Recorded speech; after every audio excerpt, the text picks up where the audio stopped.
যে বিষয় আমাকে দেওয়া হয়েছে, আর এই বিষয়ের সাথে বর্তমানে অধিক মানুষ জড়িত, অন্যায়ের সাথে, ফাহেসা, জেনা, প্রেমপ্রীতি। তো যে যুবকদেরকে এগুলো শোনানোর জন্য বলতে হবে, এরাই এখন গায়েব, এরা এখানে নাই। তবে আমরা ছোটবেলায় স্কুল কলেজে যে বলতাম, আচ্ছা আমি যা দেখি তুমি কি তা দেখো, মানে আমরা একে অপরকে বলতাম যে আমি যা দেখি তোমরা কি তা দেখো, বলতাম। এখন আমি যদি আপনাদেরকে বলি আমি যা দেখতেছি আপনারা কি তা দেখেন?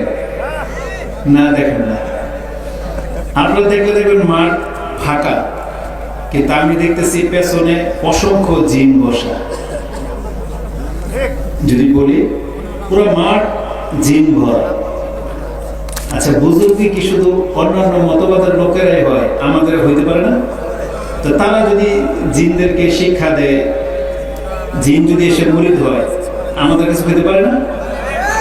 তা আমরা না হয় ধরে নিলাম যে মাঠ ভরা জিন। তো আজকে কিছু মানুষদেরকে শোনাবো, আর বাকি জিনদের দেশে বক্তব্য ইনশাআল্লাহ।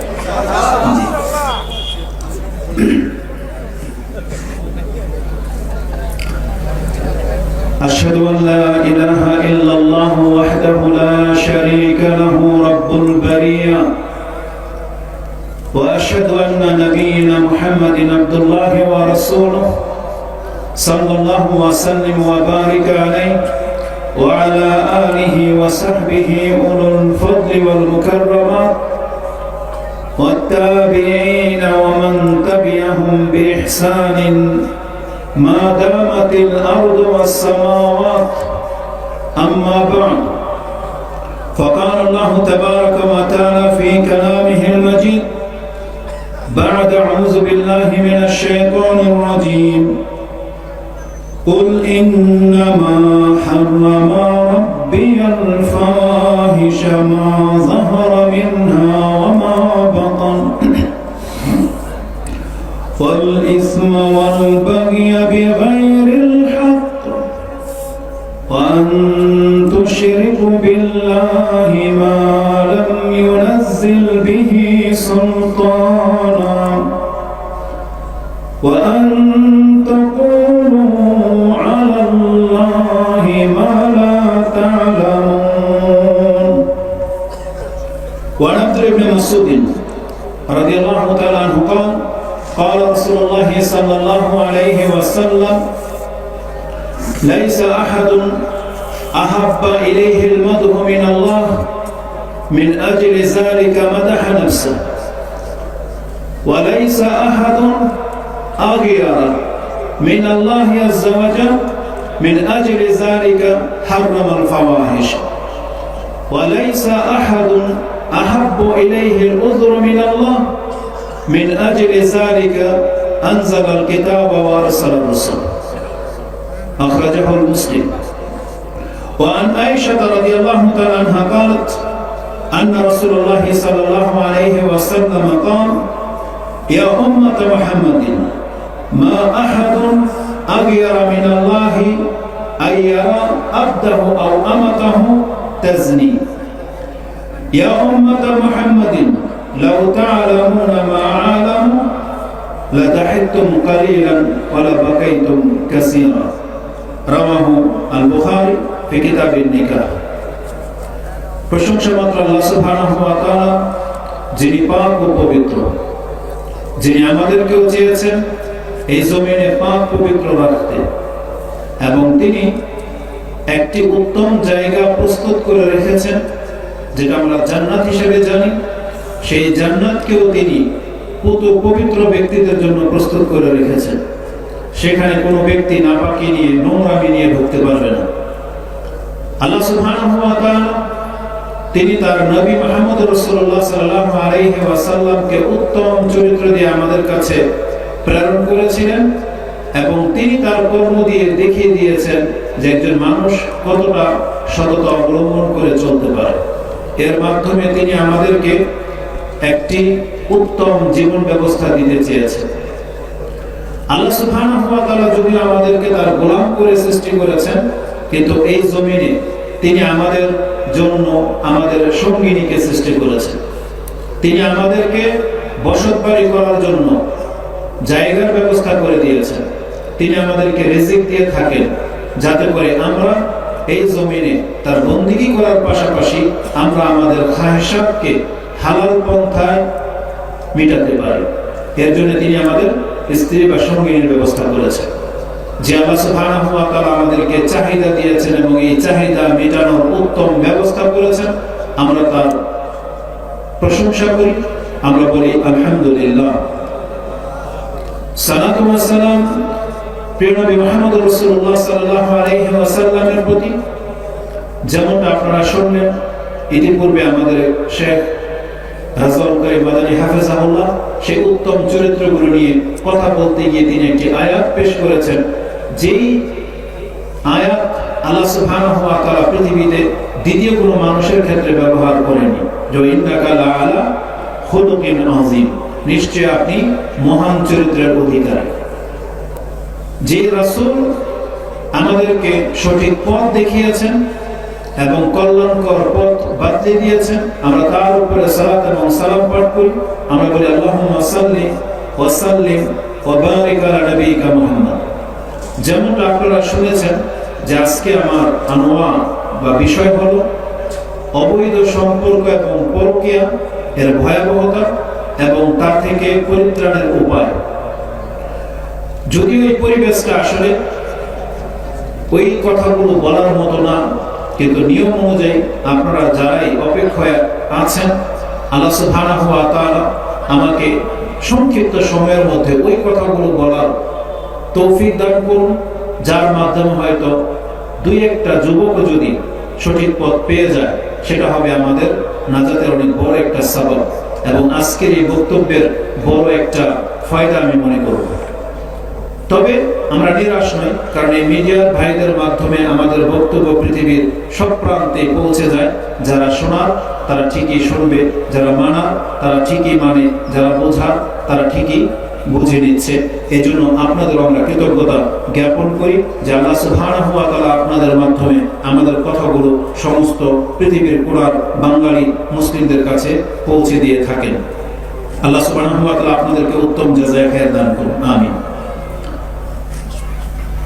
আমাকে যে বিষয়টা বলা হয়েছে যে অবৈধ সম্পর্কের ভয়াবহতা, তাহলে প্রথম আমরা আপনাকে জিজ্ঞেস করব, অবৈধ সম্পর্ক বলতে আপনি কি বুঝেন? কোন সম্পর্ককে এখানে উদ্দেশ্য করা হয়েছে?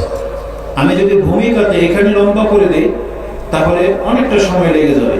আমি শুধু আপনাকে দেখাতে চাই আল্লাহ সুবহানাহু ওয়া তাআলা এই পৃথিবীতে মানুষ ইনসানকে সৃষ্টি করেছেন জোড়ায়, নর এবং পুরুষ, এবং আল্লাহ সুবহানাহু ওয়া তাআলার পক্ষ থেকে তিনি একটা বিধান জারি করেছেন। এই নর এবং পুরুষের ব্যক্তিগত কিছু দায় দায়িত্ব রয়েছে এবং তাদের সীমারেখাও রয়েছে। আল্লাহ সুবহানাহু ওয়া তাআলা সব পুরুষের জন্য সব নারীকে হালাল করে দেননি, তেমনি সব নারীর জন্য সব পুরুষকে হালাল করে দেননি। আল্লাহ সুবহানাহু ওয়া তাআলা একটা নিয়ম বেঁধেছেন। এক কথায় যদি বলতে হয় তাহলে আমি আপনাকে বোঝাতে চাই, অবৈধ সম্পর্ক বলতে এখানে ওই সম্পর্কগুলোকে বোঝানো হয়েছে যে একজন পুরুষ তার চরিতার্থ, তার যৌনতা সে কেবলমাত্র তার সাথে মেটাতে পারবে যার সাথে তার বৈবাহিক সম্পর্ক রয়েছে। কোরআনে মাত্র দুইটা পার্সনকে একটা পুরুষের জন্য হালাল করা হয়েছে।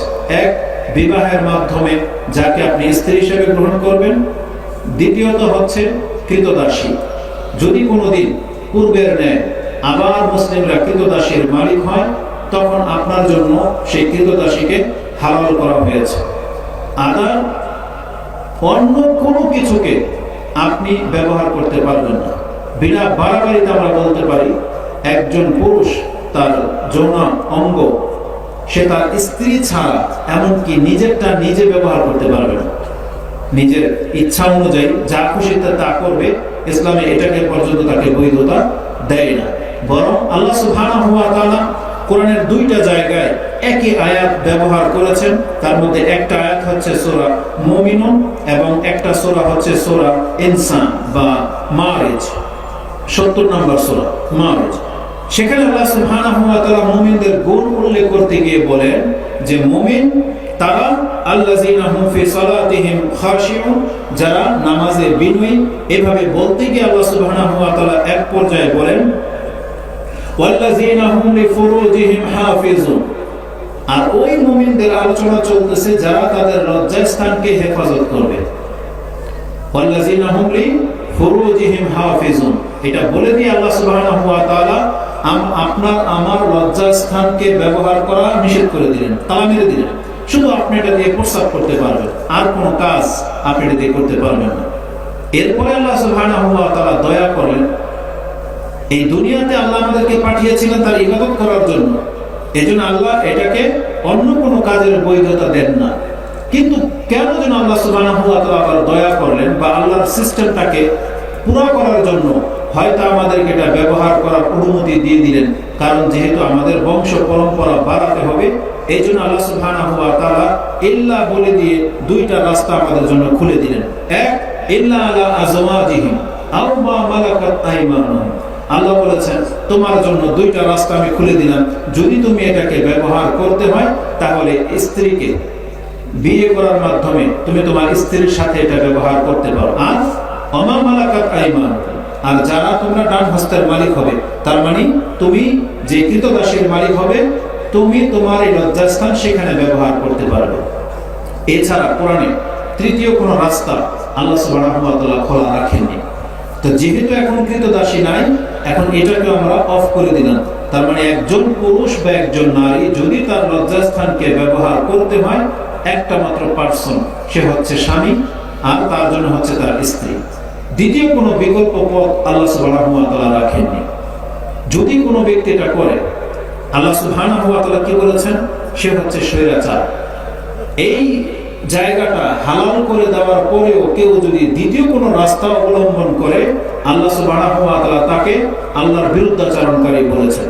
কোরআনে আল্লাহ সুবহানাহু ওয়া তাআলা বলেছেন ফামান ইবতাগা ওয়ারা যালিক, কেউ যদি এছাড়া বিকল্প কোনো রাস্তা অবলম্বন করে, ফাউলাইকা হুমুল আদুন, এ হলো শত্রু, এ হলো ইসলামের শত্রু, আল্লাহ সুবহানাহু ওয়া তাআলার বিধানের শত্রু।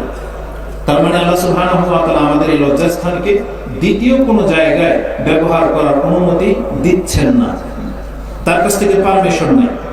এবার আপনি বুঝতে পারবেন অবৈধ সম্পর্কটা কোত্থেকে আসলো। তার মানে বৈধ সম্পর্ক বলতে এখানে যৌনাচারকে বোঝানো হয়েছে, এবং মানুষ হাসি ঠাট্টা তামাশা মজা করা যেটাকে বোঝায়, এটাও যদি কারোর সাথে করতে হয়, এটাও কেবলমাত্র তার স্ত্রীর সাথে সে করতে পারবে। আজকে আমরা আমাদের সমাজে দুষ্টামি ফাজলামি মশকরার ছলে আমরা একই ক্লাসমেট হয়ে আমাদের সহপাঠী মহিলার গায়ে হাত দিই, টিচাররা ছাত্রীকে আদর করার বাহানায় হাত দেয়, বাসে রাস্তাঘাটের মধ্যে কাউকে হেল্প করার জন্য হাত দিয়ে ধরে, বাসের কন্ট্রাক্টর হেল্পাররা প্রায় মহিলার গায়ে হাত দেয়, বাজারের মধ্যে একাকার হয়ে ফ্রি মিক্সিং করে আপনি টাচ খাচ্ছেন, গাদাগাদি করে আপনি ট্রেনে আর বাসে বসবেন, অটোতে এক পাশে বসতেছেন।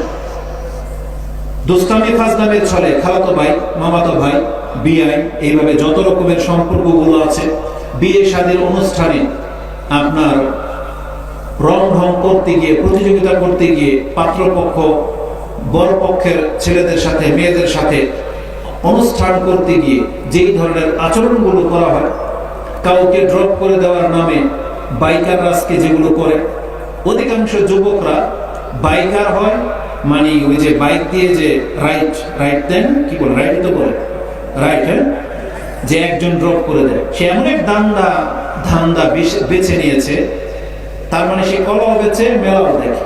এমন উদাহরণটা হচ্ছে এমন যে আমার ইনকামও হবে, মজা নেওয়া হবে। আবার দুঃসাহসিকতা এত চরমে পৌঁছে গেছে, তারা আবার ক্যামেরাও ব্যবহার করে, আবার মহিলার সাথে কি করে না করে সেগুলো আবার আপনাদেরকে জানায়, যে কিভাবে একটা মেয়েকে পটাতে হয়, এগুলো আবার আপনাদের কাছে শেয়ার করে। তাহলে জেনে নেন, যেগুলোকে আমরা দুষ্টামি বলি, ফাজলামো বলি, মশকরা বলতেছি, ইসলামে কোরআনের ভাষায় এগুলোকে ফাহেশা বলা হয়েছে। কি বলা হয়েছে? ফাহেশা। ফাওয়াহিশের বহুবচন ফাওয়াহিশ। এই ফাহিশা সম্পর্কে আল্লাহ সুবহানাহু ওয়া তাআলা কোরআনে আমাদেরকে জানিয়ে দিয়েছেন, এগুলো তোমাদের উপরে হারাম করা হয়েছে, যেটা একটু পরেই আপনার কাছে ব্যক্ত করা হবে। তা আল্লাহ সুবহানাহু ওয়া তাআলা তিনি আমাদেরকে ফাহিশা এবং ওটা যদি জিনা পর্যন্ত পৌঁছে যায়, ইসলাম এটাকে চরম অপরাধ বলে আখ্যায়িত করা হয়েছে। চরম অপরাধ, যে অবৈধ সম্পর্কের সাথে এখন কোনো পার্সন বাকি নাই। ক্লাস 3 ছেলেপেলে তারা পর্যন্ত প্রেম প্রীতির সাথে জড়িত। স্কুল কলেজ এমনকি মাদ্রাসার হুজুররাও বাকি নাই, তারাও দেখা যায় এই মহিলাদের সাথে অবৈধ সম্পর্কে জড়িয়ে পড়তেছে। একমাত্র আল্লাহ যাদেরকে হেফাজত রেখেছেন তারা ছাড়া বাকি অধিকাংশ মানুষকে আমরা এই পথের পথিক দেখতে পাচ্ছি। জেনে নেন, আল্লাহ সুবহানাহু ওয়া তাআলা এই ফাহিশাটাকে হারাম করেছেন। আর এটা যদি জিনার পর্যায়ে যায়, তাহলে আল্লাহ সুবহানাহু ওয়া তাআলা আপনাকে এর শাস্তি স্বরূপ ইসলামে যে বিধান রেখেছেন সেটা আপনি সূরা নূর 24 নম্বর সূরায় উল্লেখ করেছেন। শুরু থেকে আপনি পড়েন, তাহলে আপনি জানতে পারবেন একজন ব্যক্তি যদি জিনা করে তাহলে এই দুনিয়াতে তার শাস্তিটা কি হতে পারে। বিশেষ করে একটা যুবক যুবতী যার বিয়ে করে না এখন পর্যন্ত, এমন কোন ব্যক্তি যদি জিনায় লিপ্ত হয়, আল্লাহ সুবহানাহু ওয়া তাআলার পক্ষ থেকে শাস্তির বিধান জারি করেছেন, আয-যানিয়াতু ওয়াজ-যানি ফাজলিদু কুল্লা ওয়াহিদিন মিনহুমা মিআতা জালদা। আল্লাহ বলেছেন একজন জানি মহিলাকে এবং একজন জানি পুরুষকে, জিনাকারিনী মহিলা এবং জিনাকারকে 100টা বেত্রাঘাত করতে হবে। এখানে একটা ইঙ্গিত রয়েছে। এই কথা বলতে গিয়ে আল্লাহ সুবহানাহু ওয়া তাআলা প্রথম মহিলাদের কথা এনেছেন। তার মানে বোঝা যাচ্ছে যে জিনার ক্ষেত্রে মহিলাদের পক্ষ থেকে পাল্লাটা ভারী হয়।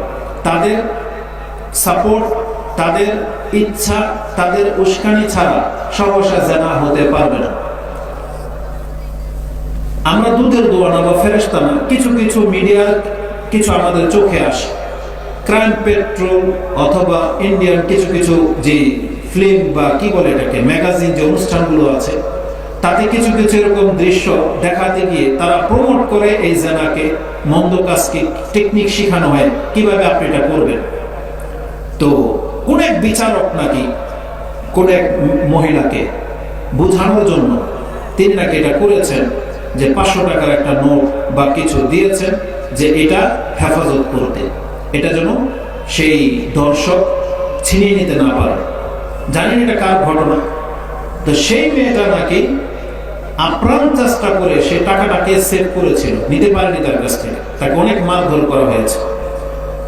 কিন্তু যখন বিচারে ডাকা হয়েছে তখন ওই বিচারক বলেছে যে তুমি আজকে প্রমাণ করলাম তুমি চাইলে কোনো কিছু রক্ষা করতে পারো, কিন্তু ইতিপূর্বে যখন তুমি এর বিরুদ্ধে নালিশ করেছিলা যে তোমাকে হয়রানি করেছে, তোমাকে রেপ করেছে, অথচ সেই কোনো আলামত আমি দেখতে পাইনি, তার মানে তুমি স্বেচ্ছায় দিয়েছিলে।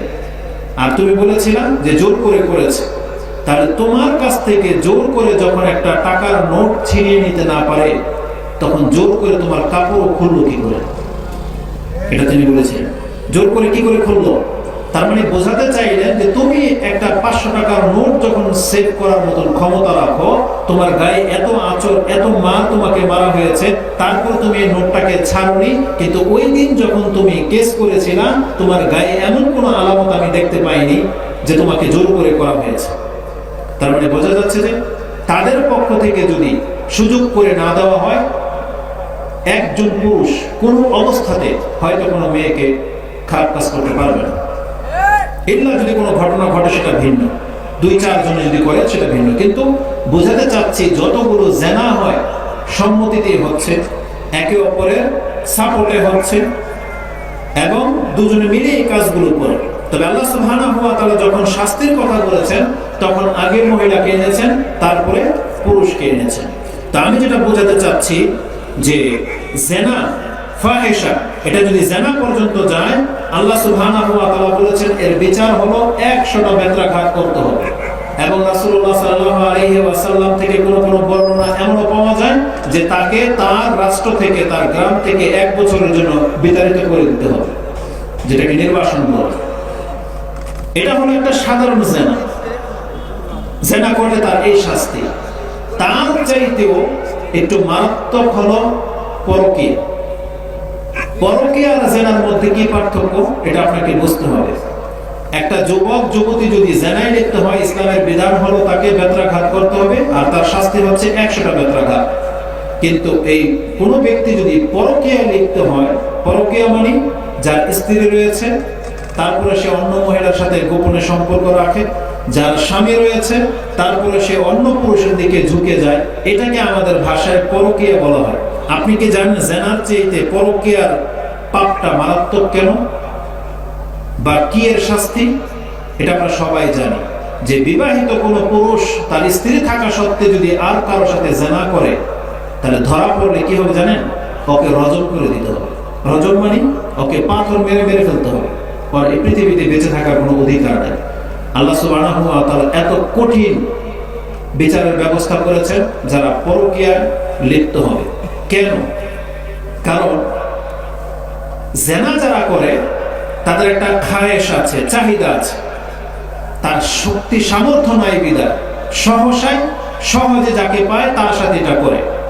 কিন্তু বিবাহিত পুরুষ আর বিবাহিত নারী তাদের কিন্তু হালাল ভাবে এটাকে পুরা করার জায়গা ছিল, সে চাইলে এটা করতে পারত।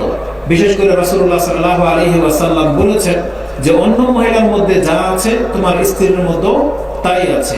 অন্য মহিলাকে দেখে যদি তোমার চাহিদা জেগে যায়, তাহলে তুমি তোমার ঘরে এসে সেটা তুমি তোমার স্ত্রীর কাছে পেয়ে যাবে, তারপর তোমার মাথা ঠান্ডা হয়ে যাবে। এই জন্য বিয়ের কিন্তু প্রচলনটা করা হয়েছে।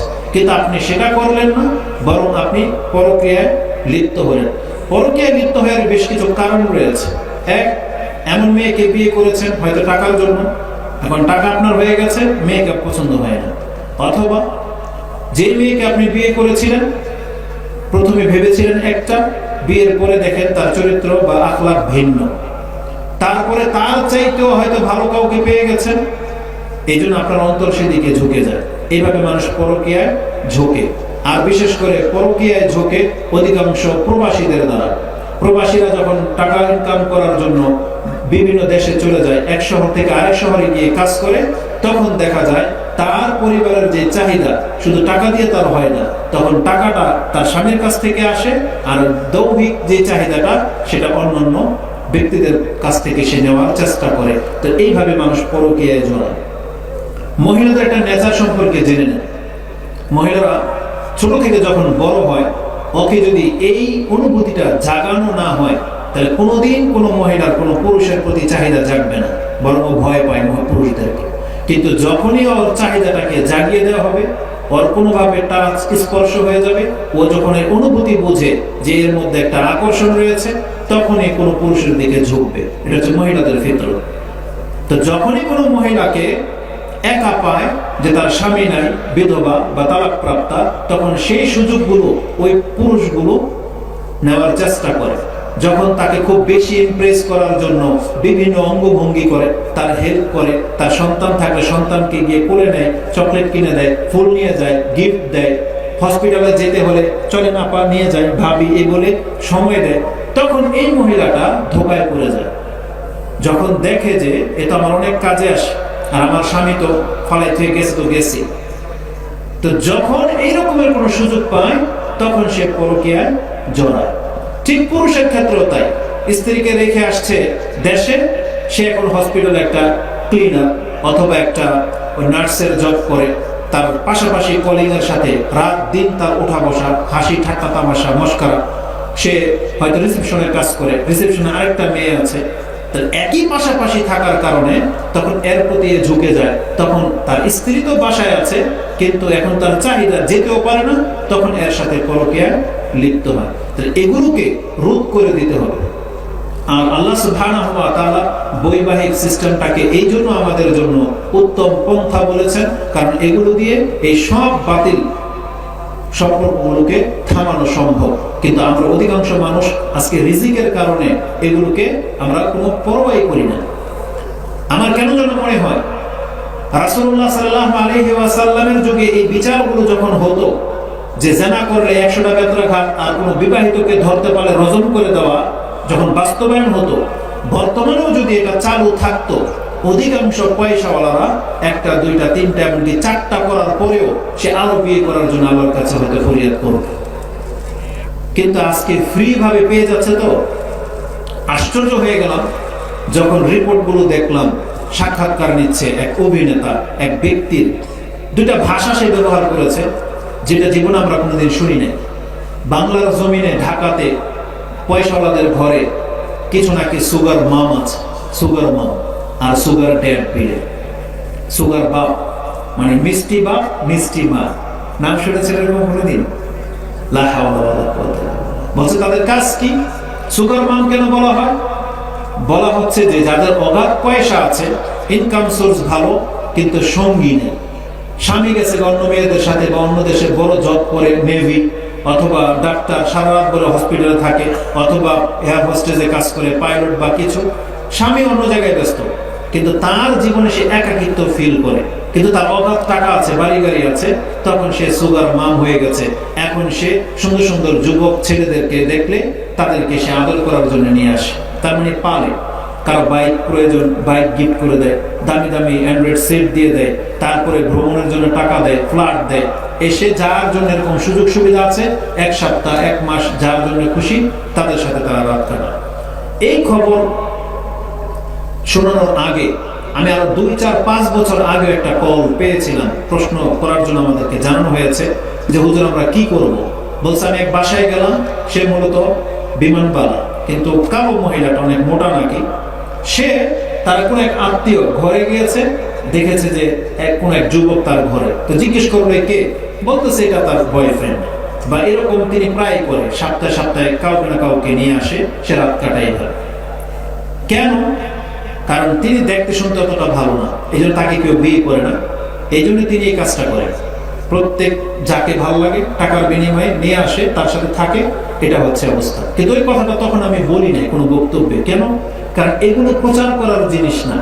কিন্তু এখন ইদানিং এত বেশি মাথা চাড়া দিয়ে উঠেছে, তখন এগুলো আমরা জানতে পারি, শুনতে পাচ্ছি এবং দেখতে পাচ্ছি, যেগুলো অবশ্যই বিস্ময়কর ব্যাপার। মুসলিমদের কালচার কবে যে ইহুদি নাসারাদের মতো হয়ে গেছে, এটা আপনি আর আমি হয়তো টের পাচ্ছি না, কিন্তু যারা পয়সার পেছনে ঘুরে, যারা দামি দামি শহরগুলোতে থাকে, তাদের লাইফে এটা একটা ডাউন ভাত হয়ে গেছে। এই জন্য রাসূলুল্লাহ সাল্লাল্লাহু আলাইহি ওয়াসাল্লামের সময়ের বিচার যদি বর্তমানে থাকতো, তাহলে এদের চাহিদা তো আছে, তারা হালাল পন্থা ছাড়া কোনোদিন হারাম পন্থায় যেতে পারতো না। তাহলে তারা বাধ্য হয়ে 1টা 2টা 3টা 4টা বিয়ে তারা করতো, কিন্তু তারা একটাই বিয়ে করে, কিন্তু এরকম 10টা মেয়ের সাথে তারা খারাপ কাজ করে। এটা প্রায় নেতাদের সাথে দেখা যায়, প্রায় নেতাদের সাথে, যাদের পয়সা আছে, বড় বড় উচ্চপদস্থ কর্মকর্তা, বেশ কিছু ডাক্তারদের সম্পর্কে আমাদেরকে বলা হয়েছে। কিন্তু আমাদের বক্তব্য তো নেটে যাবে, এই জন্য হয়তো অনেকে বলবে যে আমাদের সম্পর্কে এরকম বলা হলো, এটা মিথ্যা প্রচার না, বরং আমাদের কাছে তথ্য রয়েছে বিদায় তাই। ডাক্তার, ইঞ্জিনিয়ার, পাইলট, এদের কথা কি বলবো, যেখানে আমাদের মতো হুজুরদের মতো বহু মানুষ আছে যারা এই পরকীয়ায় লিপ্ত। কি মনে করেন? আজকে ওই যে যেটা ট্রান্সজেন্ডার, যেটা যে সমকামিতাকে প্রমোট করা হচ্ছে, বিনা বাড়াবাড়িতে বা দুঃখ নিয়ে বলতে হয়, এরকমের 2-4টা ঘটনা তো মাদ্রাসায় ঘটে, ঘটে না? এটা কি নতুন ঘটে নাকি বহু আগে থেকে ঘটে আসে? প্রায় তো রিপোর্ট শোনা যায় না? তার মানে মনে হচ্ছে যে এই চরিত্রের লোক পৃথিবীতে বহু আগে থেকেই আছে, যদিও কোনো বছর মাথা চাড়া দিয়ে ওঠে, কোনো বছর মাথা চাড়া দিয়ে ওঠে না, বা আমরা আমাদের ধর্মের খাতিরে এই ধরনের সংবাদগুলোকে আমরা প্রমোট করি না। কিন্তু জেনে নেন, এটা সব সেক্টরের মানুষের মধ্যেই এই মন্দ চরিত্রের লোক 2-1 করে আছে, কিন্তু ইদানিং এদের সংখ্যা খুব বেড়ে যাচ্ছে। আপনি জানেন, আমি যখন সৌদি আরবে ছিলাম, এমন 2-1 জনের সাথে আমার সাক্ষাৎ হয়েছে। তখন আমার দাড়ি মোছো ছিল না। আমি যখন যাই তখন আমার বয়স মাত্র 17 ছিল। ওই ছবিটা আমার এখানে আছে, আমি চাইলে এখন দেখাইতে পারি, কিন্তু প্রয়োজন পড়ে না। তখন আমাকে বাঙালি বলল, তুমি মুছ রেখে দাও। তখন আমি ইসলামিক দাওয়াত পাইনি, জিন্সের প্যান্ট পরা ছিল, নিজের মতো করে টাই পরতাম, ওইভাবে চলতাম। তখন আমাকে বললো তুমি মুছ রেখে নাও। কেন? কারণ 2-4 জন পাকিস্তানিকে দেখেছে যে আমার পেছনে ঘুরঘুর করতো, চাকরি দেওয়ার বাহানায়, ভাই বলতো, কাছে আসতো। তো ওই বাংলাদেশি যিনি আমাকে নিয়ে গেছে, উনি এই সম্পর্কে খুব ভালো জানতো। তখন তিনি বললো যে ব্যাপার তো খারাপ, আর পাকিস্তানিদের নেচার যে এমন, এটা আমরা জানতাম না। আমরা তো তাকে পাকিস্তান মনে করি, মানে পাকিস্তানের লোক। কিন্তু বিনা বাড়াবাড়িতে বলতে পারি, আল্লাহ মাফ করে এদেরকে। এই চরিত্রের লোক, লূত আলাইহিস সালামের কওমের চরিত্রের লোক পাকিস্তান, আফগানিস্তানের মধ্যে সবচেয়ে বেশি আছে। জেনে নেন, আপনি খোঁজ নিয়ে দেখেন, তথ্য পেয়ে যাবেন। পাকিস্তান, আফগানিস্তানের মধ্যে এই চরিত্রের লোক বহু আছে। বাংলাদেশিদের মধ্যে দুই তিন চার পাকিস্তানিকে আমি দেখেছি, আফগানিস্তানকেও দেখেছি, কিন্তু এই চরিত্রের লোক বাংলাদেশিদের মধ্যে আছে এটা আমি কোনোদিন বিশ্বাস আমার হতো না বা করতাম না। কিন্তু ভাগ্যক্রমে এরকম ব্যক্তিদেরকেও দেখা গেছে, দুই চারজন বাঙালিকেও দেখেছি যারা এই কুকর্মের মধ্যে লিপ্ত। কারণ ওদের সাথে থাকতে থাকতে এমনটা শিখে গেছে, তারা কুকর্মে লিপ্ত সেখানে গিয়ে। অথচ জানেন এটা কত নোংরা কাজ। যদি সৌদি আরবের আইনে এখন পর্যন্ত যদি কাউকে ধরতে পারে, ওরা কিন্তু বেঁচে থাকার অধিকার নেই, ওরা ঠিকই প্রকাশ্যে হত্যা করে দেবে। কিন্তু তারপর মানুষ এই কুকৃতির মধ্যে লিপ্ত হয়। কেন? মানুষের ফিতরত যদি নষ্ট হয়ে যায়, এগুলো তার কাছে কোনো ম্যাটার রাখে না। আর এটা এত ভাবে ব্যাপকভাবে বেড়ে যাচ্ছে, এটাকে ঠেকানোর জন্য আমাদেরকে পদক্ষেপ নিতে হবে। আর না হয় আল্লাহ সুবহানাহু ওয়া তাআলা হয়তো ওই লূত আলাইহিস সালামের মতো যে কাজ করেছিলেন, যে আচরণ করেছিলেন লূত আলাইহিস সালামের কওমের সাথে, আল্লাহ সুবহানাহু ওয়া তাআলা হয়তো আমাদের সাথেও করতে পারেন যদি ওইভাবে হয়ে যায়। লূত আলাইহিস সালামের কওমের বিষয়টাকে আপনি কিভাবে দেখেন? বহু জাতিকে আল্লাহ সুবহানাহু ওয়া তাআলা ধ্বংস করেছেন, সেই তথ্য আপনার কাছে আছে। কিন্তু দেখা যায় যে বহু জনপদ আছে ধ্বংস হয়ে যাওয়ার পরে সেই জায়গাতে আবার নতুন করে প্রজন্ম জন্ম নিয়েছে এবং বসবাস করে যাচ্ছে। কেবলমাত্র পৃথিবীতে একটা জায়গা, সেটা হচ্ছে লূত আলাইহিস সালামের কওমের সেই এলাকাটাকে আল্লাহ এতটা ঘৃণা করেছেন বা এরা এতটা নাপাক করে দিয়েছিল যে এখানে দ্বিতীয়বার আল্লাহ কোনো জনবসতি বসবাস করার কোনো ক্ষমতাই রাখে নাই। মানে সেই জায়গাটাকে আল্লাহ রাখে নাই, উল্টিয়ে দিয়েছে পুরো। সেখানে একটা পোকা পর্যন্ত বাঁচে না। পানি আছে কিন্তু মাছ নেই, একটা পোকাও বাঁচে না। এত নোংরা কাজ হচ্ছে এটা।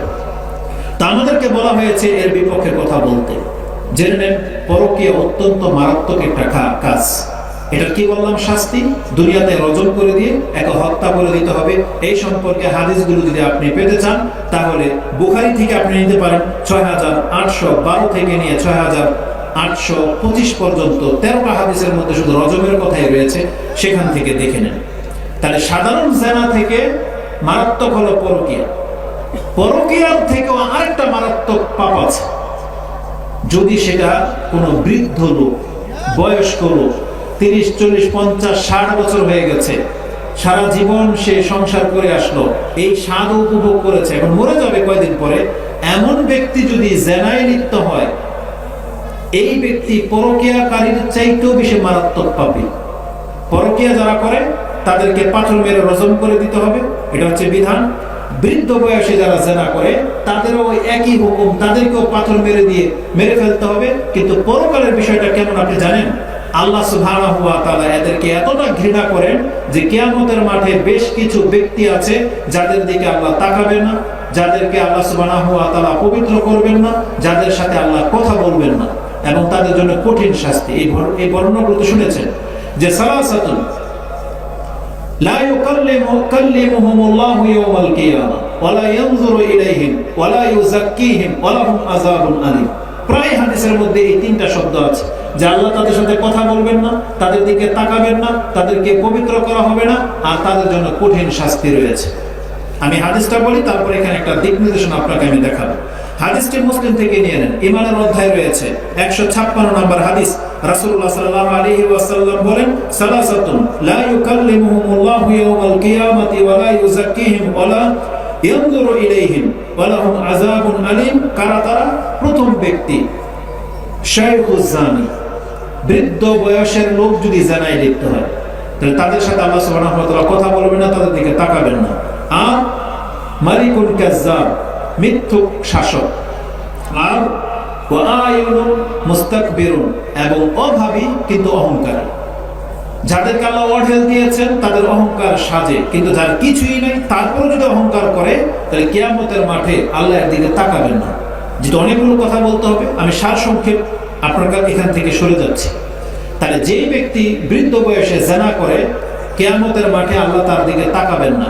আজকে এই বক্তব্যের মাধ্যমে আমি আমাদের ওই মুসলিম ভাইদেরকে বলতে চাই, যারা বড় বড় উচ্চপদস্থ কর্মকর্তা, যাদের বাড়ি গাড়ি আছে, টাকা পয়সা আছে, চাইলেই সে একটা বিয়ে করতে পারে, কেউ তাকে বাধা দিয়ে রাখার নাই, কিন্তু সে সমাজের ভয়ে, চক্ষু লজ্জায়, নিজের সন্তানের কাছে হিরো সাজতে গিয়ে, নিজের ওয়াইফের তানা থেকে বাঁচতে গিয়ে সে জেনায় লিপ্ত হয়, কিন্তু সে বিয়ে করে না। জেনে নেন, সে শুধু সমাজের ভয়ে এই কাজটা করেছে, কিন্তু আল্লাহকে ভয় পায়নি। রেজাল্ট কি? কিয়ামতের মাঠে এই সমাজ তাকে বাঁচাতে পারবে না, তার স্ত্রী সন্তান তাকে কোনোদিন উপকার করতে পারবে না। এই জন্য তাদেরকে আমরা এই মেসেজটা দেব, আপনি যদি মুসলিম হয়ে থাকেন, কোরআন হাদিসের এই বার্তাটা আপনি মেনে নেন। কারণ আল্লাহ আপনার জন্য বিয়ে করা জায়েজ করেছেন, আপনি করলেই যাকে আপনি চাচ্ছেন আপনি উত্তম ভাবে নিয়ে বসবাস করতে পারেন। কিন্তু আপনি সমাজ বা আপনার স্ট্যাটাস, মান মর্যাদার ভয় দেখিয়ে আপনি জেনায়, খারাপ কাজে লিপ্ত হচ্ছেন। আপনার জন্য এই হাদিস যে কিয়ামতের মাঠে আল্লাহ আপনার দিকে তাকাবেন পর্যন্ত না, এটা অনেক বড় একটা ধমক। আপনি জানেন, যখন হাদিসে কোরআনে আপনাকে কোনো কিছু বলা হয়, এর একটা গুরুত্ব যে আছে। আল্লাহ যদি কারো দিকে না তাকান, এটা আপনার আমার ফায়দা কি?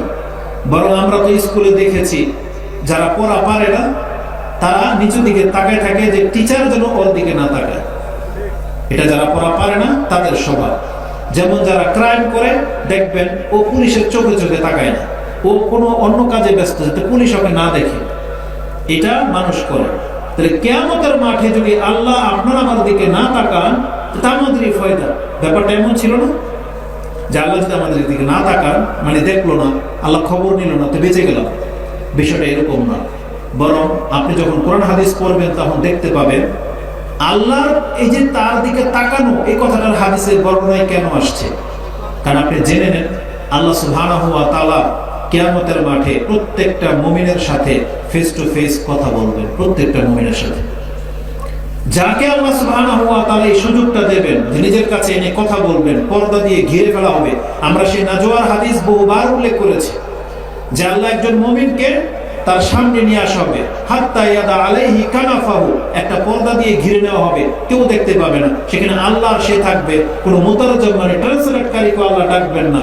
আল্লাহ তার নিজের ভাষায় এই ব্যক্তির সাথে কথা বলবেন, এবং আল্লাহ তার আমলনামাটাকে খুলে দেখাবেন এবং দেখাবেন যে এই পাপগুলো সব তোমার ছিল। সেই ব্যক্তি বলবে, আরিফতু রাব্বি আরিফতু, আল্লাহ আমি এটাকে স্বীকার করে নিচ্ছি, এটা আমারই পাপ। এই যে আল্লাহ কথা বলবেন, ওর দিকে তাকাবেন, সামনে নিয়ে আসা হবে। রেজাল্ট কি জানেন? আল্লাহ যার দিকে তাকিয়ে কথা বলবেন, জেনে নেন ওর পাপ যদি পৃথিবী ভরাও থাকে তারপরও ক্ষমা পেয়ে যাবে। কারণ আল্লাহর দৃষ্টিটাই হচ্ছে ভিন্ন কিছু। একটা বাপ মা যখন সন্তানের চেহারার দিকে তাকালে সন্তানকে মারতে পারে না, আঘাত করতে পারে না, আর আল্লাহ হচ্ছেন সমস্ত সৃষ্টির থেকে বেশি দয়াবান। রাসূলুল্লাহ সাল্লাল্লাহু আলাইহি ওয়াসাল্লাম একটা হাদিসের ভাষায় এটা বলেছিল যে আল্লাহু আরহামু বিহাযিহি বিওয়ালাদিহি, একটা মা তার সন্তানের প্রতি যতটা বেশি দয়াবান, আল্লাহ তার বান্দার প্রতি তার থেকেও বেশি দয়াবান। এই জন্য আল্লাহ যদি কারো দিকে তাকিয়ে কথা বলেন, জেনে ওর ক্ষমা পাওয়ার গ্যারান্টি রয়েছে। কিন্তু যাকে আল্লাহ ক্ষমা করতে চান না, তাকে আল্লাহর সামনে পর্যন্ত আসতে দেওয়া হবে না। আর এই ধরনের পাপে যারা জড়ায়, তাদের জন্য এই শাস্তি রয়েছে যে কিয়ামতের মাঠে তাদেরকে পবিত্র করা হবে না। এই জন্য তাদেরকে আল্লাহ ভুলে যাবে। এটা খুব কঠিন ধমক। এই জন্য বৃদ্ধ বয়সে এই জেনা করা থেকে আমাদেরকে বেঁচে থাকতে হবে। এখন আমরা যারা যুবক বয়সে নিজের কুপ্রবৃত্তিটাকে কন্ট্রোলে আনতেছি না, লাগামহীন ছেড়ে দিয়েছি, আপনি জেনে মানুষ কিন্তু অভ্যাসের দাস। যুবক বয়সে যে লেলিহান চরিত্র, লালায়িত হয়ে যান আপনি মহিলাদের দিকে, আপনার এই স্বভাব কিন্তু থেকে যাবে। যখন বয়স বাড়বে তখন আপনার মধ্যে এই চাহিদাই থেকে যাবে, ওই মহিলাদের দিকে তাকিয়ে থাকা, স্পর্শ করা, কাছাকাছিতে করা, এই স্বভাবটা থেকে যাবে। তখন কিন্তু আমি আর আপনি লাঞ্ছিত হব। এই জন্য এই বয়স থেকে নিজের এই কুপ্রবৃত্তিটাকে দমন করতে হবে, নিজের কন্ট্রোলে নিয়ে আসতে হবে। তাহলে একটা উত্তম ব্যক্তি হিসেবে দুনিয়া থেকে বিদায় নেওয়া সম্ভবপর হবে। কিন্তু আমরা আমাদের চরিত্রটাকে লাগামহীন ছেড়ে দিয়েছি, এই জন্য আমরা কিন্তু লাঞ্ছিত হব এবং একটা পর্যায়ে শাস্তির মুখাপেক্ষী হব। তা আল্লাহ সুবহানাহু ওয়া তাআলা বলেছেন যে পরকীয়ার শাস্তি হচ্ছে তাকে রজম করে হত্যা করে দিতে হবে। পরকালে কি হবে? কোরআন হাদিসে যত জায়গায় বড় বড় পাপগুলোর কথা বলা হয়েছে, জেনে নেন জেনা, অবৈধ সম্পর্ক, এটা 3 নাম্বার পাপ। যতগুলো বড় পাপ আপনার নজরে আছে বা কোরআনের মধ্যে এসেছে, তার 3 নাম্বার পাপ হচ্ছে জেনা, পরকীয়া করা। বা মানে অবৈধ সম্পর্ক করা। এই মর্মে বহু আয়াত পাবেন। একটা আয়াত শুধু আমি আপনার কাছে এখন পেশ করি। যেমন একটা আয়াত পাবেন আপনি বনী ইসরাইল 17 নম্বর সূরার 21 থেকে নিয়ে পড়েন। প্রথমে শিরকের কথা আছে, তারপরে হত্যার কথা আছে, তারপরে জিনার কথা আছে। সূরা ফুরকান 25 নম্বর সূরার 69 নম্বর আয়াতটা আপনি দেখেন, সেখানে আল্লাহ সুবহানাহু ওয়া তাআলা বলেছেন, দয়াময়ের বান্দা যারা, যাদের উপরে রহম করা হবে, দয়া করা হবে, তারা এই কাজগুলো করতে পারে না, কোন অবস্থাতে করতে পারে না। তাদের মধ্যে একটা কাজ হচ্ছে ওয়াল্লাযিনা লা ইয়াদউনা মা আল্লাহি ইলাহান আখার ওয়া লা ইয়াকতুলুনা আন-নাফসা আল্লাতী হারামাল্লাহু ইল্লা বিল হক ওয়া লা ইয়াজনুন ওয়া মান ইয়াফআল যালিক ইয়ালকা আসামা ইউদাআফ লাহুল আযাব ইয়াউমাল কিয়ামাতি ওয়া ইয়াখলুদু ফীহি মুহানা। এভাবে আল্লাহ সুবহানাহু ওয়া তাআলা 69-70 নম্বর আয়াতটা উল্লেখ করেছেন যে রহমানের বান্দারা কোনোদিন আল্লাহর সাথে অন্য কাউকে ডাকতে পারে না, রহমানের বান্দা কোনোদিন অন্যায়ভাবে কাউকে হত্যা করতে পারে না, রহমানের বান্দা কোনোদিন জিনাতে লিপ্ত হতে পারে না। তবে যদি এই কাজগুলো কারো দ্বারা হয়ে যায়, তাকে আমি জাহান্নামের মধ্যে নিক্ষেপ করব এবং সেখানে সে অনন্তকাল পড়ে থাকবে।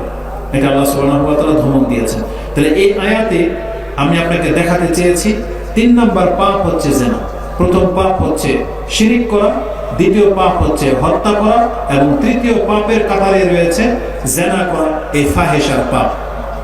রাসূলুল্লাহ সাল্লাল্লাহু আলাইহি ওয়াসাল্লামকে জিজ্ঞাসা করা হয়েছে, আব্দুল্লাহ ইবনে মাসউদ তিনি বলছেন, ইয়া রাসূলুল্লাহ আইয়ু যামবি আযম, কোন পাপ সবচেয়ে বড়? তখন তিনি বলেছিলেন, আনতাজআলু লিল্লাহি নিদ্দান ওয়া হুয়া খালাকাক, আল্লাহ তোমাকে সৃষ্টি করলেন, সেই স্রষ্টার সাথে তুমি অন্য কাউকে সমকক্ষ স্থির করবা, এটা হচ্ছে সবচেয়ে বড় পাপ। বলছে সুম্মা আই, তারপরে কোনটা ইয়া রাসূলুল্লাহ? তখন রাসূল সাল্লাল্লাহু আলাইহি ওয়াসাল্লাম বলেছেন, আন তাকতুলু ওয়ালাদাক, তুমি তোমার সন্তানকে হত্যা করবে, মিন আজলি আইয়াতামামা, যে তোমার সাথে বসে খাবে, তোমার রিজিক খেয়ে ফেলবে, এই ভয়ে তুমি তোমার সন্তানকে হত্যা করবে, এটা হচ্ছে বড় পাপ। আজকেও খুতবায় কথাটা বলা হয়েছিল। আপনারা যারা এখানে সজাগ হয়ে কথা শুনতেছেন, এমন কোন ব্যক্তি হাত উঠান তো দেখি যে এই ভয়ে খাদ্য খাওয়াতে পারবেন না বা আপনার রিজিক কমে যাচ্ছে, এই ভয়ে কেউ কি আজ পর্যন্ত কোন সন্তানকে হত্যা করেছেন? আছে কি এরকম ব্যক্তি? নাই। এইভাবে ভাবলে বাস্তবিকই কোন মুসলিম এমন নাই যে নিজের প্লেটে খেতে বসবে বিধায় নিজের সন্তানকে হত্যা করে দিয়েছে, এমন নাই। কিন্তু দ্বিতীয় বিষয়টা যখন এখন বলবো, এখন দেখা যাবে যে আমাদের মধ্যে অধিকাংশই এই চরিত্রের লোক।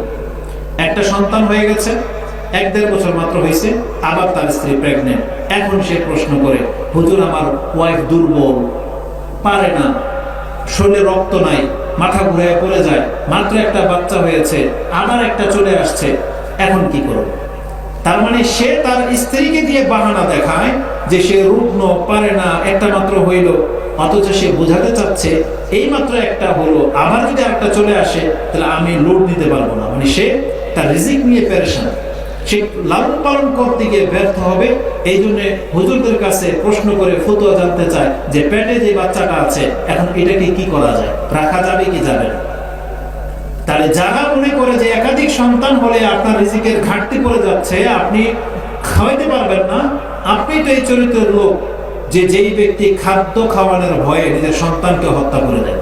অথচ আল্লাহ বলতেছেন, ওয়ালা তাকতুলু আওলাদাকুম মিন ইমলাক, আরেকটা আয়াতে আছে মিন খাশিয়াতা ইমলাক, যেটা আপনি সূরা আনআম 6 নম্বর সূরার 151-52 নম্বরে পেয়ে যাবেন। আর এই আয়াতগুলোতে আপনি সূরা বনী ইসরাইল 17 নম্বর সূরার 32-33 পেয়ে যাবেন। তাতে আল্লাহ বলেছেন, খাদ্য খাওয়ানোর ভয়ে তুমি তোমার সন্তানকে হত্যা করো না, নাহনু নারযুকুহুম ওয়া ইয়্যাকুম, যে আমি তাদেরকে রিজিক দেই এবং তোমাদেরকে দিই। আগে বাচ্চার কথা বলেছেন আল্লাহ, যে ওর রিজিক ও নিয়ে আসে, ওর রিজিক তোমার দায়িত্বে নেই। ওয়াকাইয়্যিম মিন দাব্বাতিন ফিল আরদ ইল্লা আল্লাহি রিজকুহা, আরেকটা শব্দের মধ্যে আসছে যে তারা তাদের রিজিক বয়ে বেড়ায় না, তবে তাদের রিজিক আল্লাহ সুবহানাহু ওয়া তাআলার জিম্মায়, পৃথিবীর সবার রিজিক।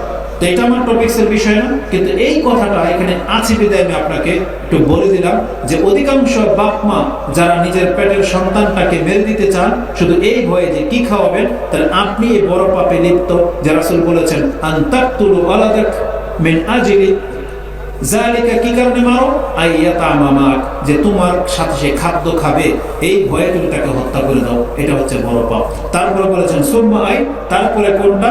তখন তিনি বলেছিলেন আনতু জানিয়ান হালিলাতা জার, তুমি তোমার প্রতিবেশীর সতী স্ত্রীর সাথে জেনা করবে, এটা হচ্ছে সবচেয়ে বড় পাপ। আর যেটা হয় সবচেয়ে বেশি সহজে, অন্য এলাকার মেয়েদের সাথে জেনা খুব কম হয়, কিন্তু যাদের ওই যে বললাম প্রবাসীদের বউ, যার স্বামী বাড়িতে নাই, বা এমন দোকানে চাকরি করে সারাদিন ঘরে ফিরে না, এমন বিষয়গুলোর সাথে, বিশেষ করে দেওয়া কর্মচারী, আশেপাশের বন্ধু বান্ধব, তাদের সাথে এই সম্পর্কগুলো সবচেয়ে বেশি হয়। রাসূল সাল্লাল্লাহু আলাইহি ওয়াসাল্লাম বলেছেন তোমার প্রতিবেশীর স্ত্রীর সাথে জেনায় লিপ্ত হওয়া, এটা হচ্ছে সবচেয়ে বড় পাপ। যে হাদিসটি আপনি বুখারীতে 6811 পেয়ে যাবেন। আল্লাহ সুবহানাহু ওয়া তাআলা এই পাপীদের সম্পর্কে কি বলেছেন? যখন কোনো ব্যক্তি জেনায় লিপ্ত হয়, এর চাইতে কঠিন মনে হয় কোরআন হাদিসের মধ্যে আর কোনো কথা নাই, যতটা আমার মনে যে বলে। সেটা হচ্ছে বুখারী এবং মুসলিমে হাদিসটি রয়েছে, রাসূলুল্লাহ সাল্লাল্লাহু আলাইহি ওয়াসাল্লাম থেকে বর্ণনা করা হয়েছে, লা ইয়াজনি জানি হিনা ইয়াজনি ওয়া হুয়া মুমিন, একজন জানি যখন জেনায় লিপ্ত হয়, ওই অবস্থায় সে আর মুমিন থাকে না। এর চাইতে বড় কথা মনে হয় কোরআন হাদিসের এই বিষয়ে মনে হয় নাই। এবং বলা হয়েছে ওয়ালা ইয়াসরিকু সারিকু হিনা ইয়াসরিকু ওয়া হুয়া মুমিন, চোর যখন চুরি করে তখন তার ঈমান থাকে না। ওয়ালা ইয়াশরাবুল খামরা হিনা ইয়াশরাবুহা ওয়া হুয়া মুমিন, আর নেশাখোর যখন নেশা করে ওই অবস্থায় তার ঈমান থাকে না। এটা খুব কঠিন ধমক দেওয়া হয়েছে। অতএব আমাদেরকে এই সমস্ত নোংরামি থেকে নিজেকে বাঁচাতে হবে। রাসূলুল্লাহ সাল্লাল্লাহু আলাইহি ওয়াসাল্লাম থেকে আরেকটি হাদিস আপনি নিয়ে নেন। কিয়ামতের মাঠে শাস্তিটা কত কঠিন হবে, এটা সম্ভবত মেরাজের ঘটনা। আর একটা বর্ণনায় আসছে তার স্বপ্নে রাসূলুল্লাহকে যখন জান্নাত জাহান্নাম দেখানো হয়েছে, জিবরিল আলাইহিস সালামের সাথে যখন তিনি পথ চললেন, তখন তিনি বললেন ফান্তালাকনা ইলা সাকবিন, এক পর্যায়ে আমরা একটা উঁচু টিলার উপরে উঠলাম। সেই টিলাটা দেখতে এরকম ছিল, মিসলু আত-তান্নুর, তান্নুর বলা হয় ওই যে তন্দুর রুটি বানায় সে চুলার মতো। রাসূল সাল্লাল্লাহু আলাইহি ওয়াসাল্লাম বলেছেন আলাহু দাইয়িকুন ওয়া আসফালুহু ওয়াসিউন, নিচের অংশটা ছিল প্রশস্ত আর উপরের মাথাটা ছিল কলসির মতো চিকন। সেখানে ভিতরে আগুন ছিল। সেই আগুনের প্রেসার যখন বেড়ে যায়, সমুদ্রে যে ঢেউ আসে, ঠিক ওই আগুনের প্রেসার যখন বেড়ে যায়, মনে হচ্ছে যে আগুন ওই মুখ দিয়ে উপরে উঠে যাবে, আর ওই আগুনের ভিতরে যা ছিল মনে হচ্ছে যেগুলো সে ভেসে আসবে। আপনারা লক্ষ্য করে দেখেছেন কিনা, যখন ভাত বসায়, ভাত যখন হয়ে যায়, তখন ভাত কিন্তু গরম পানির সাথে উপরে উপরে ভেসে আসে, দেখেছেন না? উপরে উপরে ভেসে আসে, আবার তলে যায়, একটার পর একটা উঠতে থাকে, আবার ডুবতে থাকে। ঠিক জাহান্নামের আগুনের মধ্যে রাসূল সাল্লাল্লাহু আলাইহি ওয়াসাল্লাম এমন কিছু দেখেছেন যে উপর দিকে চলে আসতেছে, ফাইজা তারাবা ইয়ারফা, যখন কিনারে আসে তখন ধাও ধাও করে উপর দিকে উঠে যাচ্ছে, হাত্তা কাদ আইয়াখরুজু, মনে হচ্ছে যে বেরিয়ে চলে আসবে, মানে লাফ দিয়ে মনে বেরিয়ে চলে আসবে, এমন অবস্থা। আবার যখন কমে যায়, নিচে পড়ে যাচ্ছে, তখন রাসূলুল্লাহ বলেন ও ফিহা, কিন্তু তাতে কারা আছে? ফিহা রিজালুন ওয়া নিসাউন, মহিলা এবং পুরুষ, উরিয়াতান পুরাতান, তারা উলঙ্গ অবস্থায় রয়েছে। এই উলঙ্গ অবস্থায় তাদেরকে একসাথে রেখে এইভাবে আগুন দিয়ে জ্বালানো হচ্ছে, কেননা তারা উলঙ্গ অবস্থায় একসাথে কোনো রুমে ছিল, কোনো জায়গায় ছিল, যার ফলে এদেরকে উলঙ্গ অবস্থাতেই এই আগুনের মধ্যে পোড়া হবে এবং অনন্তকাল এইভাবে তারা আগুন তাদেরকে ছেড়ে উপর দিকে তুলে নিয়ে যাবে, কিন্তু তারা বের হতে পারবে না, আবার নিচের দিকে যাবে।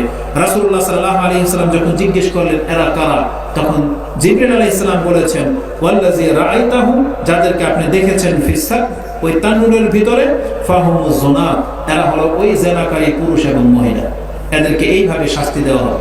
এই জন্য আপনারা যারা যুবক বয়সে আছেন, স্কুল কলেজে পড়েন, ঠাট্টা মশকারি করেন, মনে করেন আপনারা তো মাদ্রাসায় পড়েন না, দাড়িও রাখেন নাই, আমরা তো মনে হয় এই ক্যাটাগরির না। আল্লাহ সুবহানাহু ওয়া তাআলা হয়তো এগুলো আমাদের জন্য হয়তো একটু ছাড় দিয়েছেন। এগুলো এই হুকুম তো হচ্ছে হুজুরদের জন্য, দাড়িওয়ালাদের জন্য, যারা মাদ্রাসায় পড়ে তাদের জন্য। তারা এগুলো পড়ে, তারা জানে, তারা হয়তো এই জেনার সাথে লিপ্ত হলে তারা শাস্তি পাবে, কিন্তু এই বিধান কি শুধু হুজুরদের, মাদ্রাসাওয়ালাদের? তাদের, এটা প্রত্যেকটা মুসলিমের। অতএব বাংলার জমিনে যারাই আজকে ঠাট্টা মশকারের নামে যা করে, দুঃখজনক হলে সত্ত্বেও আজকে আমরা পশু পাখির মতো লাগামহীন হয়ে যাচ্ছি। এই ঠান্ডার মধ্যেও কিছু বাইকারকে দেখা যায় স্কুল কলেজে কোন থেকে যে তারা আসে জানি না, পুরুষ মহিলা একাকার হয়ে 10-20টা বাইক নিয়ে দূর পথ কোথায় এই ঠান্ডার মধ্যে তারা রেস করে ভ্রমণ করে। তাদের বাপ মা আছে বলে তো জানা নেই, বাপ মা থাকলে তো খোঁজ নিত। তাদের বাপ মাও নয়, আমাদের দেশের রাষ্ট্রের নেতাও নয়। রাষ্ট্রনায়ক যদি থাকতো তাহলে তার রাষ্ট্রে এইভাবে উন্মুক্ত ভাবে ফাহিশা ছড়ানো হবে, এটা কোনোদিন হতো না। কিন্তু আমাদের অবস্থা হয়ে গেছে রাষ্ট্রনেতা না থাকার মতো। এটা একটা নামের মাত্র রাষ্ট্রনেতা, কিন্তু মূলত যেটা আল্লাহ সুবহানাহু ওয়া তাআলা চেয়েছিলেন এমন কোনো ভূমিকা বাংলার কোনো নেতা দেখাইতে পারে না। এটা শুধু জাস্ট নামের। তো এই জন্য আমাদের জীবনে এই লাঞ্ছনাগুলো বেয়ে আসতেছে। আমি আপনাকে কয়েকটা বলা হয়েছে যে পরিত্রাণের কথা বলি, এগুলো তো আপনারা জানেন। আমি দুই একটা পরিত্রাণের কথা বলি যেটা বেশি উপযোগী বর্তমানে আমাদের জন্য। যারা এই পাপ থেকে বাঁচতে চান তাদের জন্য এই পথগুলো অবলম্বন করা অত্যন্ত জরুরি। প্রথম হলো কিভাবে আপনি জেনা থেকে বাঁচবেন বা পরকীয়া থেকে বাঁচবেন। প্রথম গুণ লাগবে আল্লাহর ভয়। প্রথম গুণ কি লাগবে? আল্লাহর ভয়, মানে ঈমান। পরকাল যে হবে, আল্লাহর সামনে যে দাঁড়াতে হবে, আর এই যে শাস্তির কথাগুলো যেগুলো হাদিসে আছে এগুলোকে আপনি বিশ্বাস করেন কি করেন না, এটা আপনাকে প্রথম লাগবে আপনার অন্তরে। কারণ আল্লাহ সুবহানাহু ওয়া তাআলা এগুলোকে হারাম করেছেন। আর যে কোনো হারাম বিষয় তা থেকে বেঁচে থাকার জন্য হারাম করা হয়েছে, নাকি ওর মধ্যে আপনি লিপ্ত হবেন বিধায়, বরং ও থেকে বেঁচে থাকার জন্য হারাম করা হয়েছে। এজন্য প্রথম লাগবে ঈমান। রাসূলুল্লাহ সাল্লাল্লাহু আলাইহি ওয়াসাল্লাম যখন কাউকে উপদেশ দিতেন, প্রথম উপদেশ দিতেন আল্লাহর ভয়। আবু যার রাদিয়াল্লাহু তাআলা থেকে এমন একটা হাদিস আপনি পেয়ে যাবেন, যদি এখানে আমি নোট করিনি, সম্ভবত তিরমিজিতে রয়েছে, যেমনটা আমার মনে পড়ে হাদিসটা 1978, 84 অথবা 87 হবে, 1984 অথবা 87। তাতে তিনি বলেছিলেন, ইয়া বাজার ইত্তাকিল্লাহা হাইসুমা কুনতা ওয়াতবি'স সাইয়্যাতাল হাসানাত তামহুহা ওয়া খালিকিন নাস বিখুলুকিন হাসান। তুমি যেখানেই থাকো না কেন আল্লাহকে ভয় করো। এটা হচ্ছে প্রথম উপদেশ। রাসূল সাল্লাল্লাহু আলাইহি ওয়াসাল্লাম যখন যে কোনো সৈন্যবাহিনী কোথাও পাঠাতেন প্রথম উপদেশ দিতেন ইত্তাকিল্লাহ, তুমি আল্লাহকে ভয় করো। তাহলে আল্লাহর ভয়টা হচ্ছে সবচেয়ে ইম্পর্টেন্ট। আর আল্লাহর ভয়ে যে মানুষ পাপ থেকে বাঁচতে পারে তার একটা উদাহরণ আপনাদের নলেজে আছে, আমি শুধু স্মরণ করিয়ে দিই। সেই পাহাড়ে আটকা পড়া 3 জন ব্যক্তি, তাদের মধ্যে থেকে একজন ব্যক্তি কিন্তু তার ঘটনা এমন ঘটেছিল, সে তার চাচাতো বোন বা মামাতো বোন যেই হোক তার সাথে সে খারাপ কাজ করতে চেয়েছিল। 100 স্বর্ণ মুদ্রার বিনিময়ে সেই মহিলা নিরুপায় হয়ে এক পর্যায়ে রাজি হয়েছিল, কিন্তু তার চরিত্র এতটাই উন্নত ছিল যে শেষ পর্যন্ত তিনি দেখলো যে আমার এর কাছ থেকে বাঁচার কোনো পথ নাই। সে তো এতগুলো টাকা নিয়েও রাজি। তখন সে বলেছিল আল্লাহকে ভয় করো। যখনই সে বলেছে আল্লাহকে ভয় করো, তখন সেই লোক তাকে ওই উলঙ্গ অবস্থাতে ছেড়ে দিয়ে উঠে চলে যায়। ওই টাকা পর্যন্ত নেয় নেই, আল্লাহ শুধু ভয় কথাটা স্মরণ করে দেওয়ার কারণে সেই কাজটা করেছিল। এবং ওটাকেই তিনি নাজাতের হিসাবে আল্লাহর কাছে পেশ করেছেন যে আল্লাহ, ওটা যদি সত্যি তোমাকে ভয় করে করে থাকি তাহলে আজকে পাহাড়ের মুখ থেকে আমাদেরকে বের করার ব্যবস্থা করে দাও। আর পাহাড় সরে গিয়েছিল, অটোমেটিকলি সরে গিয়েছিল। তাহলে দুনিয়ার বিপদ যদি সরে যায়, জেনে নেন কিয়ামতেও পরকালেও বিচারের মাঠেও আপনার উপর থেকে বিপদ সরে যাবে, যদি কোনো ব্যক্তি আল্লাহকে ভয় করে জেনা থেকে বাঁচতে পারে। কারণ আমরা নিশ্চিত জানি এমন কোন সিসিটিভি ক্যামেরা নাই, এমন কোন ডিফেন্স নাই যে পোলাপানদেরকে জেনা থেকে মুক্ত করতে পারবে না। পৃথিবীর কোনো শক্তি নেই, কোনো বিচার পারবে না এটা করতে। একটা মাত্র জিনিস পারে মানুষকে এইগুলো থেকে মুক্ত করতে, সেটা হচ্ছে আল্লাহর ভয়। আল্লাহর ভয়ের বিকল্প কোনো কিছু নাই। এটা আল্লাহ আমাদের মাঝে এবং আপনাদের মাঝে আল্লাহ সুবহানাহু ওয়া তাআলা অন্তরে ভয় ঢুকিয়ে দিন, বলেন আমিন। রাসূলুল্লাহ সাল্লাল্লাহু আলাইহি ওয়াসাল্লাম দোয়া করতেন, আল্লাহুম্মা আতি নাফসি তাকওয়াহা ওয়া যাক্কিহা আনতা খায়রু মান যাক্কাহা আনতা ওয়ালিয়ুহা ওয়া মাওলাহা। এটা রাসূল প্রতিনিয়তই করতেন প্রায়, যে আল্লাহ তুমি আমার অন্তরের ভিতরে তাকওয়া ঢেলে দাও এবং আমার অন্তরকে আল্লাহ তুমি পবিত্র করো। কারণ আল্লাহ যদি কারো অন্তরকে পবিত্র না করে তাহলে সে কোনোদিন মুক্তি পাবে না। তাহলে আমাদের প্রথম গুণ হলো পেলাম কি আমাদেরকে আল্লাহর ভয় লাগবে, তাকওয়া লাগবে। দ্বিতীয় ভয় যেটা বললাম, দ্বিতীয় জিনিস, আপনি আপনার অন্তরকে স্বেচ্ছায় কলুষিত করবেন না। আমরা কিন্তু অধিকাংশ পোলাপান কিন্তু এই টাইপের, ইচ্ছা করে খারাপ কিছু দেখি, ইচ্ছা করে খারাপ কিছু ভাবি, ইচ্ছা করে চাই যে আমার সাথে এমন কিছু ঘটুক, ইচ্ছা করে চাই। বরং আমরা যখন স্কুল লেভেলে ছিলাম, আমার মনে পড়ে আমাদের বন্ধু বান্ধবদের কথা, ওই দাদারা বড় ভাইয়েরা যখন জিন ভূতের গল্প শোনাতো, তাদের অতীতকালে অধিকাংশ মিথ্যা বলতো, যে আমাদের সমাজে দেখতাম রাস্তা দিয়ে একটা বউ সেজে একটা যাচ্ছে, বলতাম কে গো তুমি, বেরোয় দিয়ে এসে নাই গায়েব। তখন আমরা আবার দুষ্টামি করে বলতাম আমাদের সাথে এরকম একটা সাক্ষাৎ করে না কেন, বুঝলেন? তা আমাদের অধিকাংশদের চরিত্র এটা, তারা ওগুলোর ভয় পায় না, বরং ওটা মজা নেই যে আমাকে কোনো জিনে ধরে না কেন। আমি শুনেছি অনেক অনেক যুবকরা এই মন্তব্য করে যে ও জিনে ধরে না কেন বিলকে বলতেছে। কি ওই মর্যাদা পাবে যেটাকে শেখ তো বলে গেল না, ইউসুফ আলাইহিস সালামের ঘটনা, এই মর্যাদা পাবে যে 7 শ্রেণীর মানুষকে আরশে আজিমের ছায়ার নিচে স্থান দেওয়া হবে। এই যুবককে সেই মর্যাদা পাবে যে নিজে থেকেই চায় আমাকে কেউ ডাকে না কেন, আমাকে কেউ অফার করে না কেন। এই মহিলা কি সেই মর্যাদা পাবে? বরং আল্লাহ সুবহানাহু ওয়া তাআলা এটা ওই ব্যক্তির জন্য বরাদ্দ করে রেখেছেন যে যাকে ডাকা হয়েছে, তলব করা হয়েছে, দাআতু ইমরাআতুন যাতু মানসুবিন ওয়া জামালিন, যার ক্ষমতা ছিল, সৌন্দর্যতা ছিল, সে তাকে অফার করেছে, ডেকেছে, আর সেই ব্যক্তি বলবে ইন্নী আখাফুল্লাহ। এর মর্যাদা হচ্ছে এটা। কিন্তু আমরা এমন চরিত্রের, আমরা নিজেরাই গিয়ে ওই সমস্ত জায়গাতে ভিড় করে বসে থাকি যেখানে মহিলাদের আনাগোনা সবচেয়ে বেশি, যাতে আমাকে ডাকুক। এমনটা হচ্ছে আমাদের চরিত্র। আমরা সেই ছায়া পেতে চাইলে আমাদেরকে এই চরিত্রে ফিরে আসতে হবে যে আমি আল্লাহ সুবহানাহু ওয়া তাআলার জন্য ভয় করি এবং আমি এদেরকে প্রত্যাখ্যান করি। রেজাল্ট কি জানেন? শুধু মানে পরকালে না, এই দুনিয়াতে একটা পজিটিভ রেজাল্ট আছে।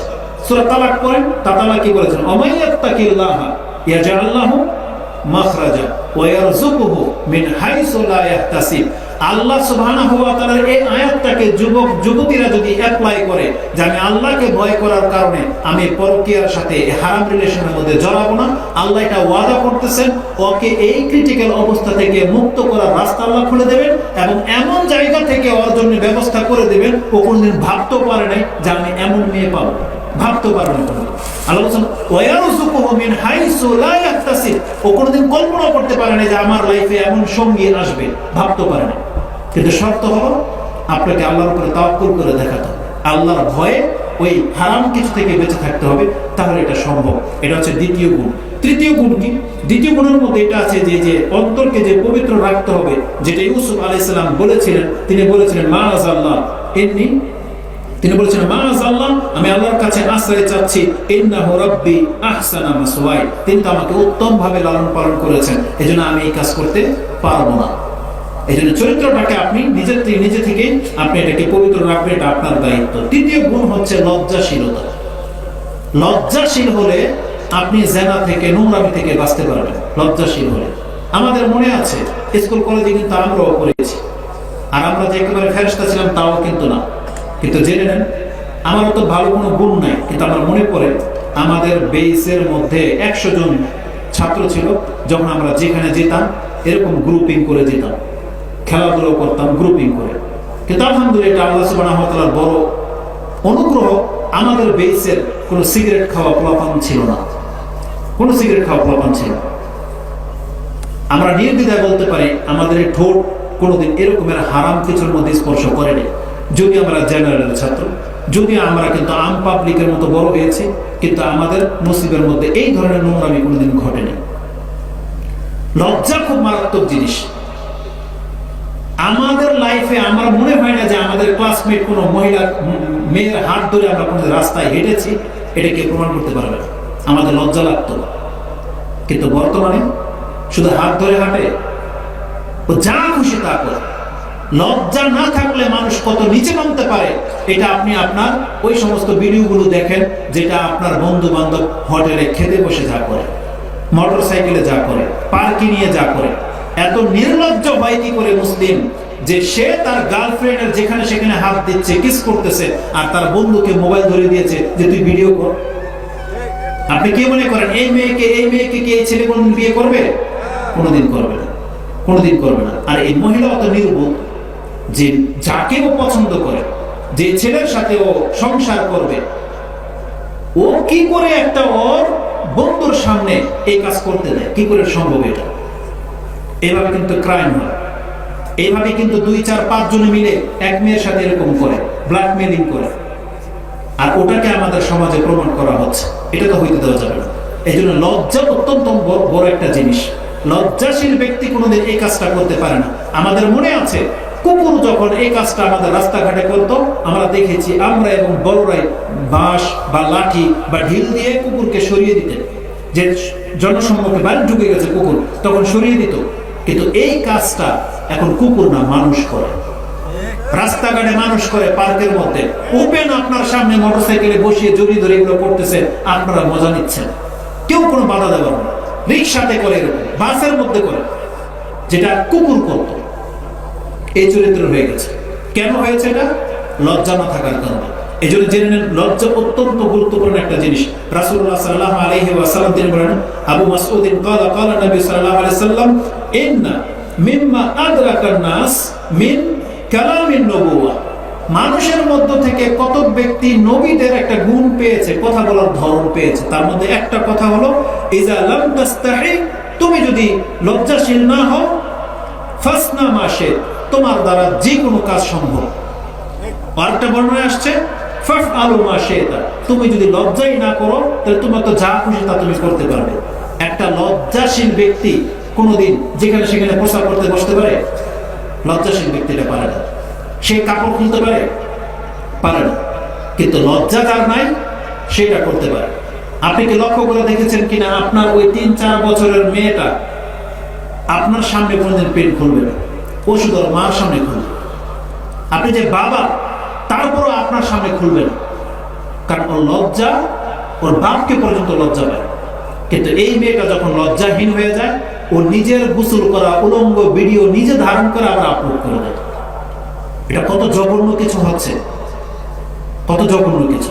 নিজের ধারণ করা ভিডিও নিজে আবার আপলোড করে দেয়। এমন চলতেছে আজকে নেটের মধ্যে। শুধু দেহ ব্যবসা শুধু এমনিতেই হয় না, নেটের মাধ্যমে তারা এই ব্যবসা শুরু করে দিয়েছে। এটা মোটেও কাম্য নয়। লজ্জা খুব মারাত্মক জিনিস। লজ্জাশীল ব্যক্তি কোনোদিন এত গর্হিত কাজ করতে পারে না যে রাস্তাঘাটে যার তার হাত ধরে হাঁটবে। এটা কোনোদিন লজ্জাশীল ব্যক্তির দ্বারা এটা কোনোদিন হওয়া সম্ভব নয়। এই জন্য রাসূল সাল্লাল্লাহু আলাইহি ওয়াসাল্লাম বলেছেন, ইসলামের লজ্জা অনেক বড় একটা জিনিস। একটা হাদিস নিয়ে নেন, যেটা ইবনে মাজাতে আছে, হাদিস 4181। তাতে খুব চমৎকার একটা কথা রয়েছে, ইন্না লিকুল্লি দীনিন খুলুকান, নিশ্চয়ই প্রত্যেকটা ধর্মের একটা বিশেষ বৈশিষ্ট্য আছে। প্রত্যেকটা ধর্মের, ইসলামের এরকম বহু বৈশিষ্ট্য আছে। ইসলামের বৈশিষ্ট্যগুলোর মধ্যে থেকে একটা অনেক বড় বৈশিষ্ট্য হচ্ছে খুলুকুল ইসলাম আল হায়া, লজ্জা। লজ্জাশীলতা ইসলামের একটা বৈশিষ্ট্য। এটা যদি কোনো ব্যক্তির মধ্যে না থাকে তাহলে ও যা খুশি তা করতে পারে। এজন্য যদি আপনি পাপ থেকে, জানা থেকে বাঁচতে চান, আপনাকে লজ্জাশীল হতে হবে। এটা পুরুষ মহিলা উভয়ের জন্য। চতুর্থ যে গুণ, এটা আরো ইম্পর্টেন্ট, সেটা হচ্ছে গায়রত রাখা। গায়রত মানে আত্মসম্মান বোধ। আপনি কি জানেন এই গায়রতের ঘটনার ক্ষেত্রে কি আছে? রাসূলুল্লাহ সাল্লাল্লাহু আলাইহি ওয়াসাল্লাম তিনি একদিন জান্নাতে ঢুকলেন, বলছেন, ইজা আনা ফি কাসরিন মিন যাহাব, আমি একটা স্বর্ণের বাড়ির সামনে গিয়ে উপনীত হলাম এবং তাতে তিনি একটা হুরকে ওযু করতে দেখেছেন। তখন তিনি বললেন, ওই বাড়িটার ফোকাসের দিকে তাকিয়ে, যে লিমান হাযাল কাসর, এই বাড়িটা কার? তখন জিবরাইল আলাইহিস সালাম বলেছিলেন, লিশাবিন মিন কুরাইশ, এটা একটা যুবকের বাড়ি, তবে কুরাইশের বংশের এক যুবক। রাসূল সাল্লাল্লাহু আলাইহি ওয়াসাল্লাম ফিল করে দেখলেন, আমি তো কুরাইশ বংশের। তখন বলছে, ইন্নী জানান্তু আন্নী আনা হুয়া, আমার মনে হলো যে আমি এই ব্যক্তি। তাহলে জিজ্ঞেস করলেন আগ্রহের সাথে, যেহেতু স্বর্ণের বাড়ি, বিশাল বাড়ি। বলছেন, লিমান, কার? বলছে, ওমর ইবনুল খাত্তাব, এই বাড়িটা হচ্ছে ওমর রাদিয়াল্লাহু তাআলা। রাসূলুল্লাহ সাল্লাল্লাহু আলাইহি ওয়াসাল্লাম বললেন যে আমার ইচ্ছা হলো আমি একটু ঢুকি, কিন্তু হঠাৎ করে মনে হলো ওমরের গায়রতের কথা। এখন তিনি দুনিয়াতে এসে ওমর রাদিয়াল্লাহু তাআলাকে সেই কথাটা জানিয়েছেন যে, ওমর, আমি শুধু তোমার বাড়িতে ঢুকি নাই তোমার গায়রতের কথা মনে করে, যে তুমি কি ভাববা। তখন রাসূল সাল্লাল্লাহু আলাইহি ওয়াসাল্লামকে তিনি বলেছিলেন, কেঁদে দিয়েছিলেন, বলেছিলেন, আলাইকা গার ইয়া রাসূলুল্লাহ, আমি ওমর আপনার উপর আত্মসম্মান বোধ দেখাবো। কিন্তু রাসূল সাল্লাল্লাহু আলাইহি ওয়াসাল্লাম এটাকে পর্যন্ত রক্ষা করে চলেছে। গায়রত খুব মারাত্মক জিনিস। গায়রত কত মারাত্মক জিনিস, আল্লাহ সুবহানাহু ওয়া তাআলা তিনি এত গায়রত রাখেন, যার ফলে এই কাজটাকে হারাম করেছেন। আব্দুল্লাহ ইবনে মাসউদ থেকে একটা লম্বা হাদিস রয়েছে, তিনি বলেছেন, লাইসা আহাদুন আগয়ারু মিনাল্লাহ মিন আজলি যালিকা হারামাল ফাওয়াহিশ। আল্লাহ কেন দুষ্টামি, ফাজলামি, নোংরামিকে হারাম করলেন? কারণ আল্লাহর মতো লজ্জাশীল মানে গায়রতওয়ালা এর মতো আর কেউ নেই। আল্লাহ এতটা লজ্জা পায়, এতটা তার গায়ে লাগে যখন তার কোনো বান্দা জেনায় লিপ্ত হয়। আয়েশা রাদিয়াল্লাহু তাআলা আনহার ভাষাটা এরকমই ছিল। আয়েশা রাদিয়াল্লাহু তাআলা আনহা যেটা বর্ণনা করেছেন যে ক্বালা রাসূলুল্লাহ সাল্লাল্লাহু আলাইহি ওয়াসাল্লাম, ইয়া উম্মাতা মুহাম্মাদিন, হে মুহাম্মাদের উম্মত তোমরা শুনে রাখো, মা আহাদুন আগিয়ারা মিনাল্লাহ, আল্লাহর চাইতে আত্মসম্ভ্রম ভূত আর কারো মধ্যে এত বেশি নাই। এই জন্য আইয়ারা আবদাহু আও আমাতাহু, যে আল্লাহ কোন বান্দাকে অথবা কোন বাদীকে দেখবেন তাজনি জেনা করতেছেন, এটা আল্লাহ সুবহানাহু ওয়া তাআলা সহ্য করতে পারেন না। যে আমার বান্দা আমার বান্দি জেনায় লিপ্ত হবে, এটা আল্লাহ তার গায়ে লাগে, আত্মসম্মান বোধে লাগে, এটা আল্লাহ একদম পছন্দ করেন না। গায়রত খুব মারাত্মক জিনিস। আপনি কি জানেন একটা লম্পট হলেও তার মধ্যে গায়রত থাকতে পারে, তাইলে তার দ্বারা লম্পটই হবে না। একজন যুবকের কথা বলে গেছেন, রাসূল সাল্লাল্লাহু আলাইহি ওয়াসাল্লাম মজলিসে এসে যে বলেছিল, আজিনলি ইয়া রাসূলুল্লাহ, আমাকে জানা করার অনুমতি দিয়ে দেন। সাহাবায়ে কেরাম তো খেপে গিয়েছিলেন, কিন্তু রাসূলুল্লাহ সাল্লাল্লাহু আলাইহি ওয়াসাল্লাম কি বললেন, কাছে আসো। তখন বলল, তুমি যে অনুমতি চাচ্ছ, তোমার মায়ের জন্য কে অনুমতি দেবে অন্য কাউকে? বলছে লা ওয়াল্লাহ, এটা আমি কেন, কোন মানুষ এটা অনুমতি দেবে না। তো বলছে ঠিক আছে, তা তোমার মেয়ের সাথে অন্য কেউ যদি এসে আমার কাছে অনুমতি চায় যে ইয়া রাসূলুল্লাহ ওর মেয়ের সাথে আমাকে জানা করার অনুমতি দিয়ে দেন, আমি দিয়ে দিব? বলছে লা ওয়াল্লাহ ইয়া রাসূলুল্লাহ, না, এটা কোনো মানুষ চাইবে না। বলছে ঠিক আছে, তাহলে তোমার বোন, তোমার ফুফু, তোমার খালা একেবারে নিচের দিকে চলে আসলেন, তার সাথে এরকম কেউ করতে যদি অনুমতি চায়, তুমি অনুমতি দিবা? বলছে লা ওয়াল্লাহ ইয়া রাসূলুল্লাহ, এটা আমি কেন, কোনো মানুষ চাইবে না যে তার খালার সাথে কেউ খারাপ কাজ করবে, সেটা চাইবে। তখন তিনি এই কথাটা বলেছিলেন যে তাহলে তুমি যার সাথে অনুমতি চাচ্ছ, সেও তো কারো মা, বোন, কারো ফুফু, কারো খালা, কারো মেয়ে, সে কিভাবে এটা পছন্দ করবে? তারপর রাসূল সাল্লাল্লাহু আলাইহি ওয়াসাল্লাম সেই ব্যক্তির বুকে হাত দিয়ে ওয়াদা ইয়াদাহু আলাইহি, তার উপরে হাত রেখে তিনি বলেছিলেন, আল্লাহুম্মা গফির যামবা ওয়া তাহহির কলবা ওয়া আহসিন ফারজা বা আহসিন খুলুকা। এই বর্ণনাটা রয়েছে। রাসূলুল্লাহ সাল্লাল্লাহু আলাইহি ওয়াসাল্লাম সেই ব্যক্তির জন্য তিনটা দোয়া করেছিলেন, যে আল্লাহ তার পাপগুলোকে মাফ করে দাও, তার অন্তরটাকে শুধরে দাও, ও তাহহির কলবা, তার অন্তরটাকে পবিত্র করে দাও, এবং তার লজ্জাস্থানকে আল্লাহ হেফাজত করো, আহসিন ফারজা, এবং তার লজ্জাস্থানকে আল্লাহ হেফাজত করে দাও। এই দোয়া করেছিলেন। যেই সাহাবী বর্ণনা করেছেন তিনি বলেন, এই যুবক কোনোদিন জেনা তো দূরের কথা, ওর খেয়ালে কোনোদিন এই জেনার কথা আসে না। এজন্য আমরা আল্লাহ সুবহানাহু ওয়া তাআলার কাছে দোয়া করি, আল্লাহুম্মা গফির যুনুবানা, আল্লাহ তুমি আমাদের পাপগুলোকে ক্ষমা করে দাও, ওয়া তাহহির কুলুবানা, আমাদের অন্তরগুলোকে পবিত্র করে দাও, ওয়া আহসিন ফুরুজানা আও ওয়াহফাজ ফুরুজানা, আল্লাহ আমাদের লজ্জাস্থানকে আল্লাহ তুমি হেফাজত করো। আমাদেরকে দোয়া করতে হবে, আমাদের যুবক ভাইদের জন্য দোয়া করতে হবে, আল্লাহ তাদেরকে উত্তম চরিত্র গঠন করার তৌফিক দান করো, তাদেরকে হালাল ভাবে জীবন যাপন করার তৌফিক দান করো, তাদেরকে উত্তম সঙ্গিনী দান করো, যাতে করে তারা এই হারাম পথে কোনোদিন পা না বাড়াবে। এর জন্য কিছু পদক্ষেপ নিতে হবে। যেহেতু সময় শেষ, দু একটা পদক্ষেপের কথা বলে দিই। তার মধ্যে একটা পদক্ষেপ দেখেন, ফাহেশা ঠেকানোর জন্য রাসূলুল্লাহ সাল্লাল্লাহু আলাইহি ওয়াসাল্লাম কিভাবে আমাদেরকে শিক্ষা দিয়েছেন। একটা হাদিস তো সবারই জানা, শুধু আমি স্মরণ করে দিই, আপনার ব্রেনে বসে যাবে। আপনি কি মনে আছে না যে কয় বছরের বাচ্চাকে রাসূলুল্লাহ সাল্লাল্লাহু আলাইহি ওয়াসাল্লাম আদেশ করতে বলেছেন? 7 বছর। আঘাত করতে বলেছেন 10 বছর। তারপর আরো একটা কিছু বলেছিলেন, কি বলেছিলেন? বিছানাটাকে আলাদা করে দাও। আবু দাউদ থেকে হাদিসটা নিয়ে নেন, 995 তে রয়েছে। রাসূল সাল্লাল্লাহু আলাইহি ওয়াসাল্লাম বলেছেন, মুরু আওলাদাকুম বিসসালাহ ওয়া হুম আবনাউ 7 সিনিন, তোমাদের সন্তানরা যখন 7 বছর হবে তখন থেকে তাদেরকে সালাতের আদেশ করো। ওয়াদরিবুহুম আলাইহা, তাদেরকে নামাজের উপরে আঘাত করো। ওয়া হুম আবনাউ 10, তারা যখন 10 বছরের হয়ে যাবে। এবং অফাররিকু বাইনাহুম মাদাজি, এবং তাদের বিছানাটাকে আলাদা করে দাও। তাহলে 10 বছরের বাচ্চা কোনোদিন একই চাদরের নিচে ঘুমাইতে পারবে না। তার আপনাদের সামর্থ্য না থাকে 2টা খাটের, তাহলে অন্তত 2টা চাদরের ব্যবস্থা করতে হবে। আলাদা আলাদা একই কম্বলের নিচে তারা থাকতে পারবে না। এটা ইসলামের দিক নির্দেশনার খেলাফ। অতএব যারা বিয়ে শাদীর মধ্যে আপনি আপনার সন্তানকে ছেড়ে দেন, আর সেখানে গিয়ে ওর খালাতো ভাই, ফুফাতো ভাই, খালাতো বোনদের সাথে একই কম্বলের নিচে গাদাগাদি করে সেখানে দুষ্টামি ফাজলামি করে একই বিছানায় শোয়, এটা কিন্তু মস্ত বড় অপরাধ। আপনি জানেন না সেখানে কি হয়, কারণ সেখানে আপনি উপস্থিত নাই। সেখানে ঠাট্টার ছলে বহু কিছু করা হয়, গায়ে হাত দেওয়া হয়, দুষ্টামি ফাজলামি করা হয়, আর ওখান থেকে ওর চরিত্র কিন্তু খারাপ করে বাসায় ফিরবে। এই জন্য এটা শুধু এই সেক্টর না, বহুভাবে আপনাকে এটা নিতে হবে। রাসূলুল্লাহ সাল্লাল্লাহু আলাইহি ওয়াসাল্লাম বলেছেন 10 বছর থেকে ওদের চরিত্রের হেফাজত আমাদেরকে শিক্ষা দেওয়া হয়েছে। সেটা মাদ্রাসায় বলি, যে কোনো জায়গায় বাচ্চাদের জন্য এই টেকনিক অবলম্বন করতে হবে। ওদেরকে পৃথক পৃথক শোয়াইতে হবে, দুইটাকে এক জায়গায় শোয়ানো যাবে না, সেটা মহিলা বা পুরুষ হোক, আলাদা আলাদা তাদেরকে সহায়তা হবে। এইভাবে বেশ কিছু পদক্ষেপ আছে, এগুলো আমরা গ্রহণ করলে আশা করা যায় আমরা এই যৌনতা থেকে, এই অপবিত্রতা থেকে আমরা বাঁচতে পারবো। সর্বোপরি আমাদের মুসলিম ভাইদের উপরে এটা একটা আমাদের দাবি।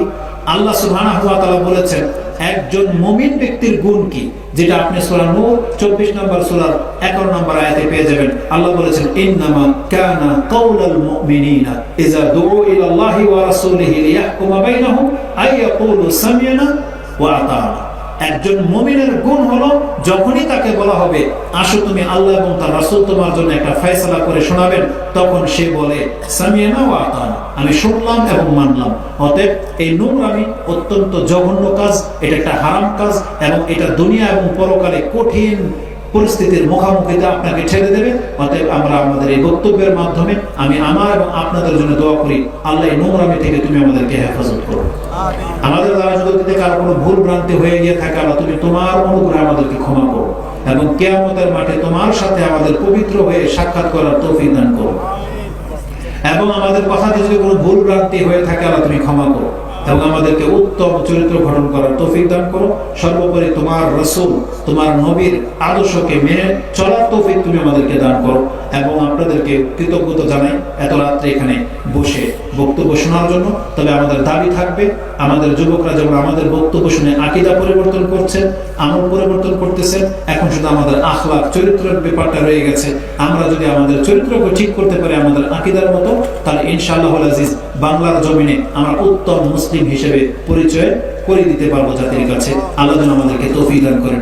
সুবহানাকাল্লাহুম্মা রাব্বানা বিহামদিকা আশহাদু আল্লা ইলাহা ইল্লা আনতা আস্তাগফিরুকা ওয়া আতুবু ইলাইক। আসসালামু আলাইকুম ওয়া রাহমাতুল্লাহি ওয়া বারাকাতুহু।